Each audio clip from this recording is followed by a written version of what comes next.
131st constitutional amendment bill myth या reality? Reality. क्या सच में कोई अमेंडमेंट ऑफिशियली एग्जिस्ट करता है? हाँ, अमेंडमेंट एग्जिस्ट करता है। आज ही इस बारे में बिल जो है संसद में प्रस्तुत किया गया है। कॉन्स्टिट्यूशन 131st अमेंडमेंट बिल आज संसद में लाया गया है। अमेंडमेंट बिल और अमेंडमेंट एक्ट में क्या फर्क है? बिल तो देखिए प्रस्ताव होता है, जबकि एक्ट जो है वो प्रस्ताव जब दोनों सदनों से पारित हो जाता है और राष्ट्रपति द्वारा हस्ताक्षरित हो जाता है तो एक एक्ट यानी कि अधिनियम बन जाता है।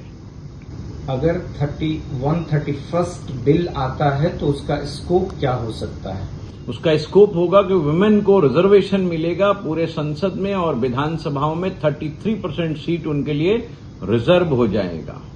क्या ये रिजर्वेशन से जुड़ा कोई संभावित अमेंडमेंट हो सकता है? देखिए, इसमें तो महिलाओं के लिए तो रिजर्वेशन है, ये महिलाओं को आरक्षण मिलेगा दोनों सदनों, लोकसभा में और विधानसभा में। पार्लियामेंट में अमेंडमेंट पास होने की एग्जैक्ट प्रोसेस क्या है?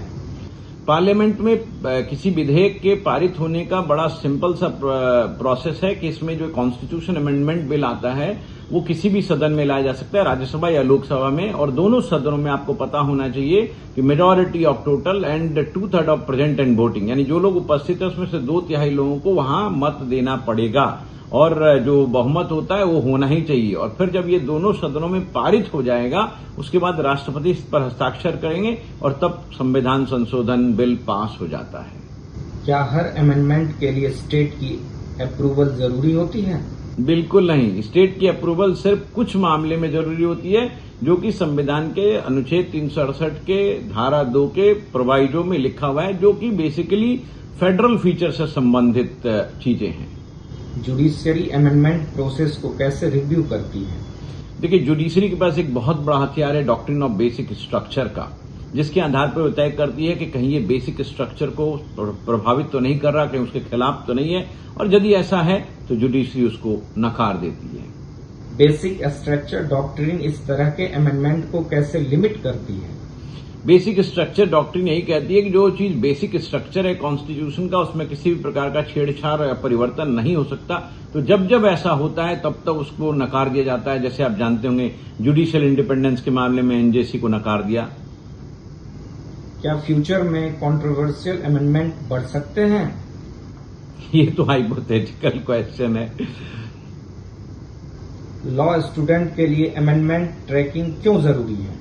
क्योंकि अमेंडमेंट से पता चलता है कि संविधान किस ओर जा रहा है और किस प्रकार से विकसित हो रहा है, संविधान में क्या कमियां थी, उसमें क्या सुधार लाया गया। ये बड़ी बात है कि आपको अमेंडमेंट का विशेष रूप से ध्यान होना चाहिए।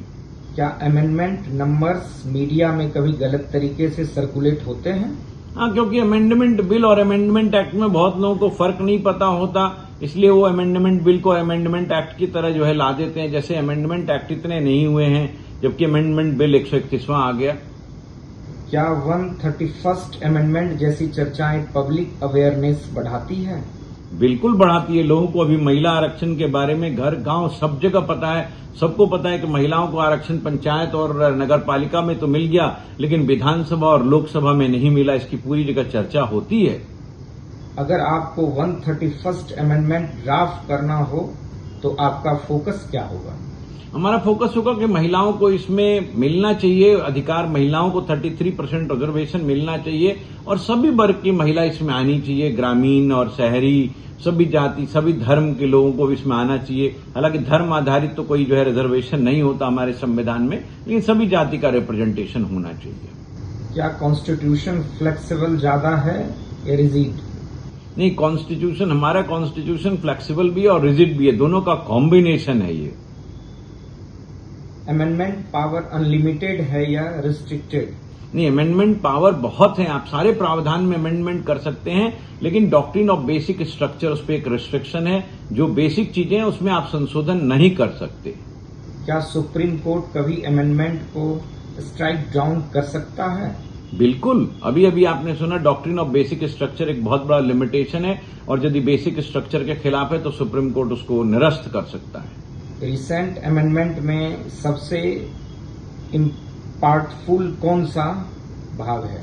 देखिए, सारे अमेंडमेंट कहीं न कहीं इम्पैक्टफुल हैं, लेकिन अभी आप 131 जिसकी आप चर्चा कर रहे हैं तो बहुत ही महत्वपूर्ण है, क्योंकि भारत की डेमोक्रेसी का और भारत के वुमेन रिप्रेजेंटेशन और वुमेन एम्पावरमेंट की चीजों को ये बिल्कुल धरातल पे लाएगा। इसलिए ये बहुत ही इम्पैक्टफुल और बहुत ही पावरफुल है 131 कॉन्स्टिट्यूशनल अमेंडमेंट बिल। यूथ को कॉन्स्टिट्यूशनल लिटरेसी क्यों जरूरी है? क्योंकि देखिए, कॉन्स्टिट्यूशन तो सबसे मौलिक विधि है, और संविधान नहीं पता होगा तो संवैधानिक अधिकार और संवैधानिक कर्तव्य नहीं पता होंगे। तो भारत के हर नागरिक को ये आना चाहिए और यूथ को तो खास करके आना चाहिए।